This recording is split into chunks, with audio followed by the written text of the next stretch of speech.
I'm going to actually go directly deep dive into Introduction to No Code. This is something I want to give you a mini primer before we actually go into the main thing about, okay, looking at no code in a bigger picture, right? So let's see. You would have actually come across no code when you actually searched on the internet, right? And you would have seen all these things on a blog post. This is the most popular image on no code right now. And you would have understood that, okay, something is happening here. I can see something related to WordPress. I can see something related to landing pages. And you kind of wonder, okay, what more can I do with it? Something related to commerce, something, you can buy some templates and some communities are popping up. Most recently, MakeupAd, one of the most popular no code communities, got acquired by Zapier, which is a big player in the no code and the dev space. So there are a lot of information out there.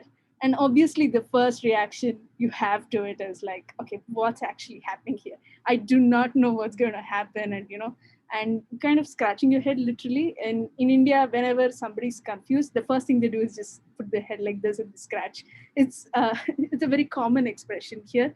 I hope other way of the world also happens similarly.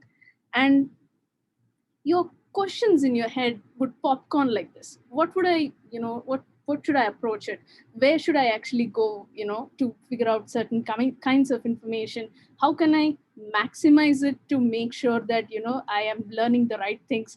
What can I do with it? That's the most important point. Otherwise, we wouldn't be actually talking in this webinar today, right? And if you went and Googled it, the first thing that you see in Google, especially, and my team calls it Googleversity because they understand it as somebody trying to figure out a whole subject on Google. And the first thing you learn is a lot of tools, right? Like the first image that you saw is the tools that were shown and lumped together under various categories. And then you have some opinions, some blog posts, how do you do it, how to not do it, things like that. And skills like, okay, this is something I can actually apply to my day in and day out job, or I can take this and create a business out of it. And then very less about context. I am a bootstrapper. How do I make use of no code? No clue, right? I am a housewife or I am a teaching professional. How do I make use of no code? No clue. And relevance, right? Okay, my situation is I'm just starting my business. You would still not find any information on that. Or my situation is I'm a highly funded startup or trying to raise more funds. How do I use no code? You wouldn't find that information. So more and more, you would actually go through this problem. And if Google really gave you this information, we don't need such sessions anymore. And Scott need not find me in the corner of India and ask me come for a no code session, right? And that would be good if Google went in this direction. Because the more and more your context and your relevance is taken care, you can figure out anything you want in this world, not just no code. And with that mindset, I think it's very important for us to approach any subject, especially new ones, new, highly talkative ones, build in public or no code or AI, ML, or whatever you want to figure out in this world. You need to understand that your context and relevance is more important than skills or tools or even some opinions you find on the internet. So take what is necessary, and if you don't feel it's worth it, it's absolutely fine. Go forward with that. As I said, context is human centric. You have your own wants, needs, desires, and relevance is very high. You want to know how to make money out of it. You want to know how it solves your problem. You want to know whether it does it now, right? There's a 2-minute noodle out here in India. We call it Maggie 2-minute noodles. It's advertised as 2 minutes, but it actually takes 15 minutes to make that noodles. And it is quite understandable when people say, I want it instant. They know it takes time, but the feeling of instant is important. And that is very human, right? We want to make sure we put as less effort as possible in the whole situation. So importantly, you need to know how is no code involved in your context. Where are you going to come into the picture and utilize no code for that particular reason? And when you actually expand your context, you want to make products out of it. And you want to see how to actually make great products out of it. Products that make money, products that give value to your future customers. And that is where business gets involved, because with business only you can leverage no code. You cannot leverage no code on its own. You need to have its own way of approaching through value proposition or through different types of business models that you would come up with. And very interestingly, as a person, you are sitting here and you're wondering, okay, as a maker, how do I actually make stuff, and how do I actually go through the process of making? So you are essentially making a choice, and you're choosing no code to make that process, and the outcomes is definitely what is defined through no code.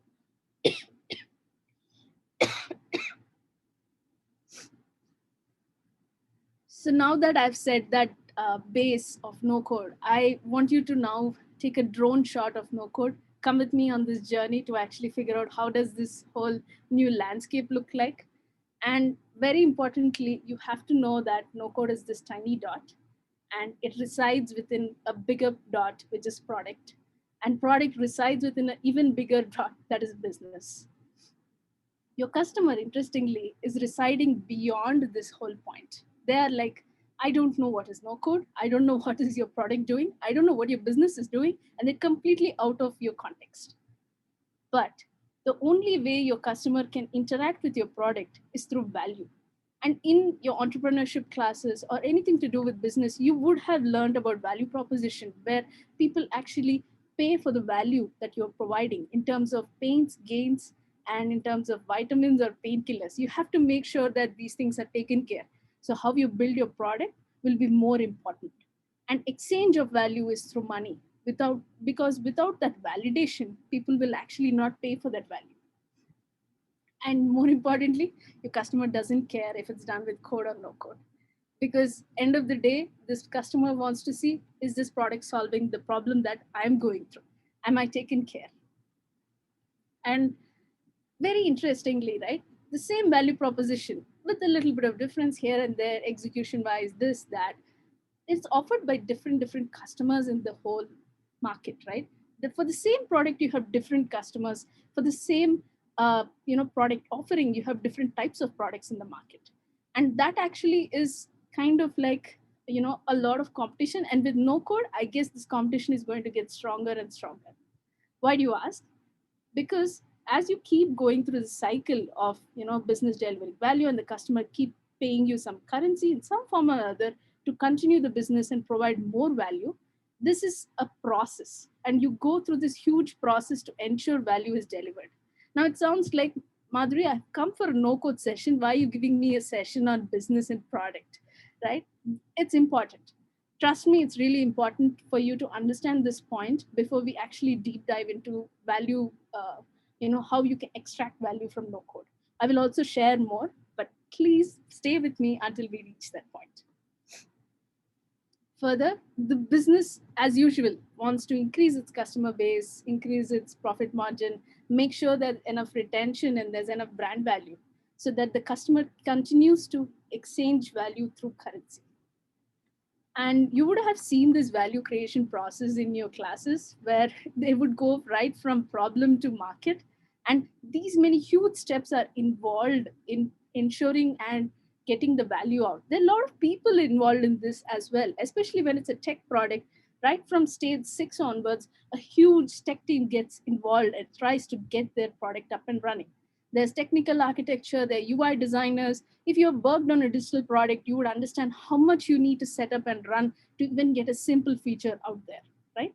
And that is kind of maintained by a huge set of people in stage 3 to 6 onwards. Product managers, a lot of strategic people are sitting there and trying to define the shape of the product.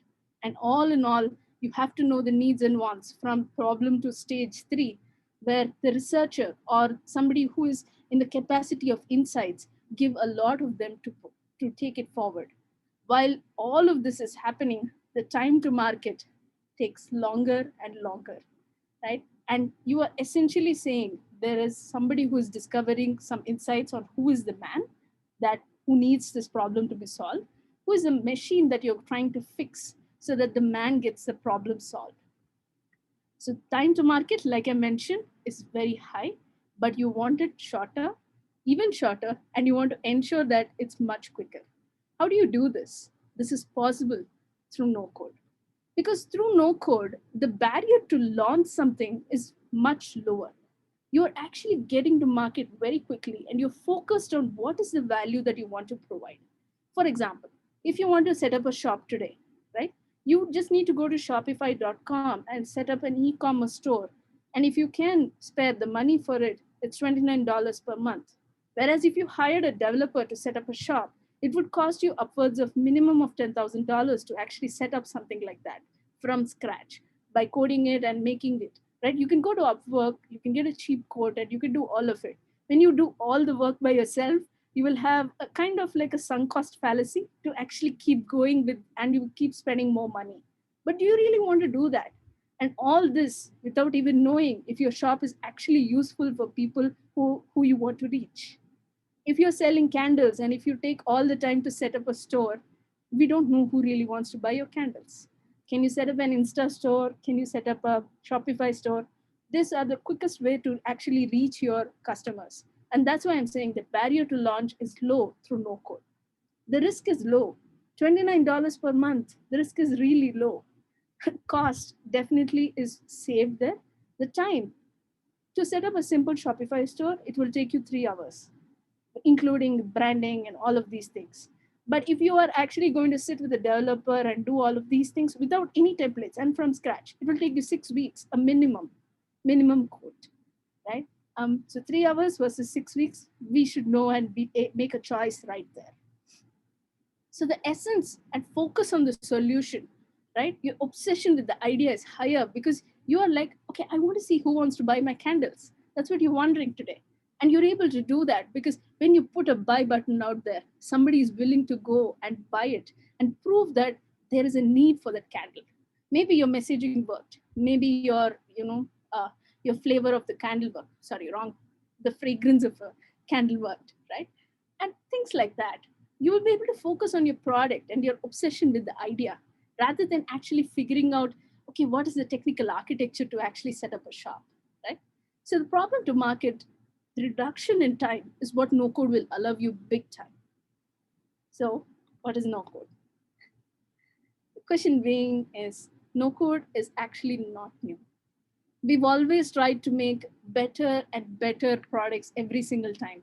Once we started writing, we said, okay, our hands are paining, let's start making a printing press because we felt that it's a lot of waste of time. So it's productivity. We human beings always wanted to have a productive life. So we spend less time on things that take away our time and spend them on things that we want to spend them on. I wouldn't say family or life because it's our priorities that define where we want to spend our time. And the need to push to a market is very high. Like I said, with the candles example, if you actually really want to put a candle out, where would you focus your time on? Creating the candle or creating the website, right? You would actually focus on creating a candle, creating the brand, making sure that the flavor profile or the fragrance profile is taken care, and all of these things are done before you even consider how do I reach my customer. So the need to push to market is always high. So you invested a lot of time in this product, but how do you actually reach to a person who's willing to pay for this? So you have to shorten the cycle. That's why the need to push to market is high.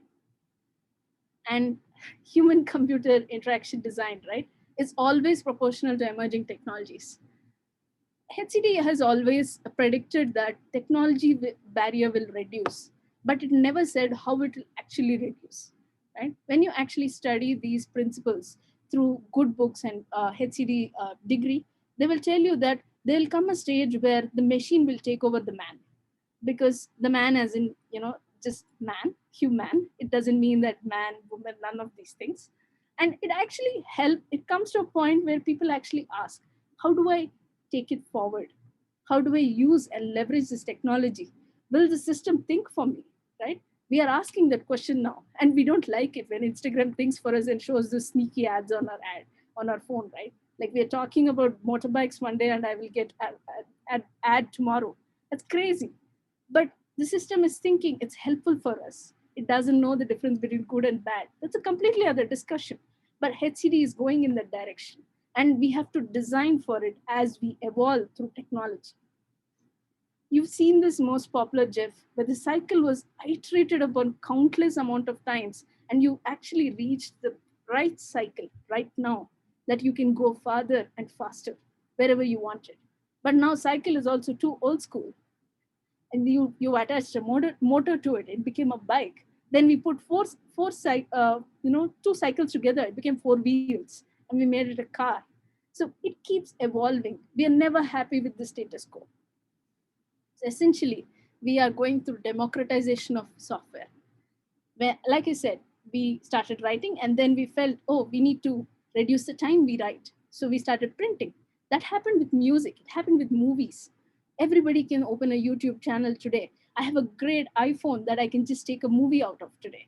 And there are some amazing phones. What used to be a landline just 10 years ago, now everybody has it in their beautiful pockets and are able to use it, right? So that's what's happening with software too. It has come to a point where it can be democratized. Everybody can now know code. No code is a misnomer. That doesn't mean that code doesn't exist. It's just that code is done in such a way that most repeating tasks and most proper tasks can be done quickly without the need for a developer sitting there and actually doing the work. So when software becomes an enabler, creation becomes faster, and business, of course, can take more advantage of it, and in turn, more profit margin. Indeed, that's what businesses exist for, right? If a business doesn't make money, it's a charity. That's my honest conclusion. So if you can look at the niche and how it becomes democratized, right? Let's look at product design over the past few years, right? We had, say, Adobe Illustrator sitting in our Macs, and not everybody could access it. So it was a boutique, and very few people were designers. But when it started to become democratization, we have now Figma or Canva, where we can just go and design our things in just one click. There are hundreds of people coming and collaborating on the same Figma workspace, making it a very collaborative effort. And a lot of people can now become designers because a lot of people are enabling the movement to become more further and faster. That's democratization of design. And dev is also going through the same thing, which is no code enabling the democratization. So the productivity increasing, and the more it repeats through time, dollar, and the more production it happens, the economy also increases in turn. Right. From no code, we're into the economy because no code is going to power the next economy coming soon. There will be a layer of people who will just come above the developer layer, who will help people to launch the solutions without actually touching precious developer resources. So hence the demand will go up and supply also will go up, enabling more people to pick up no code continuously. So you're feeling the FOMO too, right? That's why you wanted to know what is no code. But Twitter has enough information on it. There's a lot of bubbles, soda bubbles going up every single day. There's something or the other popping about no code, a new tool, a new community, a new course, a new person talking about no code every single day. And everybody is also launching their new marketplace. Everybody wants to be the first runner in this. And a lot of people want to create their flagships. I am proudly saying that I want to do it in India, and I call it the no code ecosystem of India. What if somebody is doing it in Thailand? Obvious, right? There's somebody already doing it in Philippines, somebody doing it in US. It's happening big time, and they want to do it right now because it's early in the game. It's like the moon, right? Everybody wanted to go to the moon first, and US wanted to beat Russia, so US went first.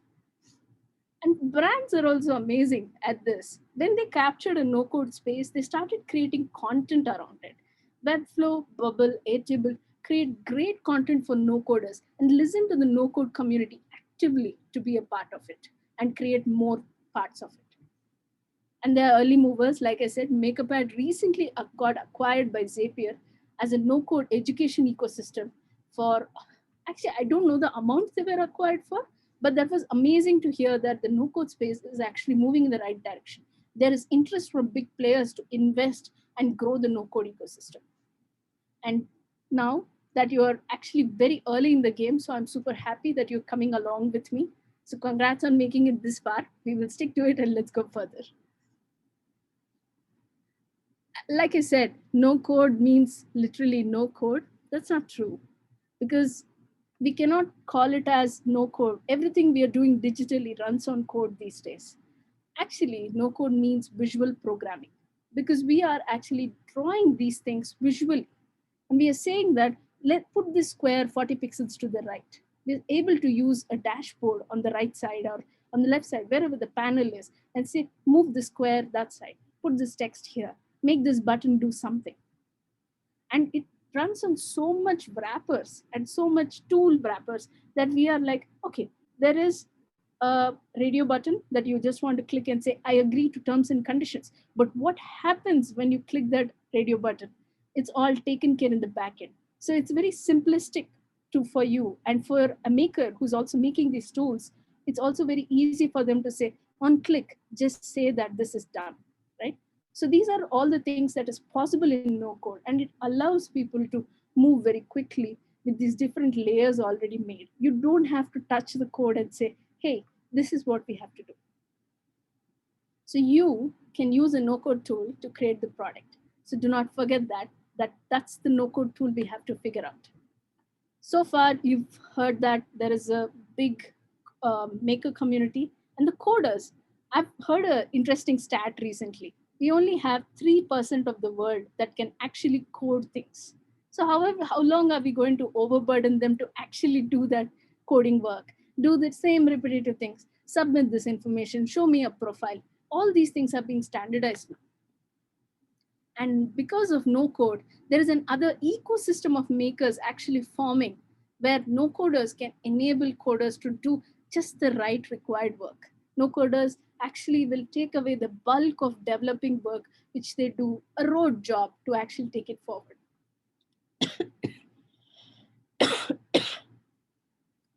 The number of MVPs because of this particular ecosystem forming right now is very high. And the number of valuable products that are also coming out is very high. Road to monetization, like, okay, I made a candle, I put it out, and somebody buying it, I can see results today because I have not spent time in developing a web presence. And ability to earn is much higher. And people, whoever has a need that, okay, I'm sitting in a school and I just want to launch a product and see if it's working or not, you can do it tonight without the need for actually figuring out from scratch. And feedback cycles are much lesser. So you sent out a product to your customer, say you shipped a candle and they didn't like it or they loved it. The feedback is instant because they will get an email and they will ask, okay, in the email it will just say, can you tell us how the experience was? Was the candle good? Was it easy on you? Did you have any itching or did you have any scratching? Or anything that you want to ask them, they will be able to tell you because they will feel that, okay, I need to give this feedback because I put in money to buy this product. So let's look at the landscape. Yes, I have shown you all the things possible that occurred, but let's look at what are the tools that are available before we go one level deeper. And you've seen this first image that I had shown on the first screen. Okay, this looks like the no code world, but you're still confused, right? Where do I start? What do I do? What can I not do? Let me give you this primer before you actually go deeper into this. You need to understand how to look at the no code landscape. Otherwise, you're going to get lost. Let me tell you why. If you do not have a specific reason on how to approach the no code world, you will get lost. And it is very hard for you to figure out what you actually want to accomplish. So don't look at the landscape without a pressing need or a problem that you actually want to solve. Generally, like I said, the minimum stack gets the maximum work done. And that's why when you saw us repeating and scaling with the same stack that we had done once, and that was for the self paced and the live sessions, it actually solved most of our issues. So make sure you invest in a minimum viable stack, and that will really help you move very quickly. Be frugal, be intelligent. Let's not really spend a bunch of money on things that won't really get the work done. Pick a few of them. Again, minimum viable stack. Make sure that few appropriate tools work for you. Just get Notion getting up and running, the tools and the type forms and all of these things. That itself as a workflow will make sure that you understand things better and understand what are the capabilities and limitations of a tool. I had a very interesting use case. I did not want to offer people to, I did not want to pay Notion $8 per user per month because I was onboarding students. But end of the day, I looked at the feature, right? If I have to onboard them, I have to give them edit permissions and how they can actually view the workspace and view the information that I was posting for them, right? So if I had to do that, that was actually a waste of time and money. So I onboarded them as visitors, so I didn't have to pay Notion $8 per month, and I only ended up paying $36 per year for n number of students that access that material. So you know the capabilities of the tool and you map it with the limitations and see how creatively you can come up with a solution. And not every tool will work the way you want, so you just have to figure out how to get it done. And think like an investor. I heard from Scott that you guys had a value session in the morning. So that means that thinking like an investor is prime. You should know how the team will work. Make sure the team is there for the long run. You're basing your whole business on a tool that is out there. So make sure that the team is going to be funded. Is it taking care? Is there a roadmap? Are they making sure that the product is up to date? Are the bugs getting fixed? How is the support? Think about all these things before you go and invest in a tool. So be frugal and still make sure that the right tool is invested. And your learning curve, very important, right? So there's a very important thing that people forget is once they get into no code tools, understanding how to use the no code tool is also very important, because you are actually figuring out, okay, I want to learn how to build a type form, but for you to set up a type form, it will actually take you 10 to 10 minutes to understand how to set up one. And then after that, figuring out how to finish the task that you have at hand, that is getting the registrations of people or something like that, right? So you need to know how to work with the tool. The more complex the tool, the higher the learning curve. So make sure you understand this thing. And very commonly, I've seen a lot of people starting with a complex tool like Bubble, and I sorry to say this, it really ends in tears. So don't start with Bubble and cry. If you are new, just go step by step, replicate a use case that is already explained on the website. For example, Bubble has a use case of making a recipe book app.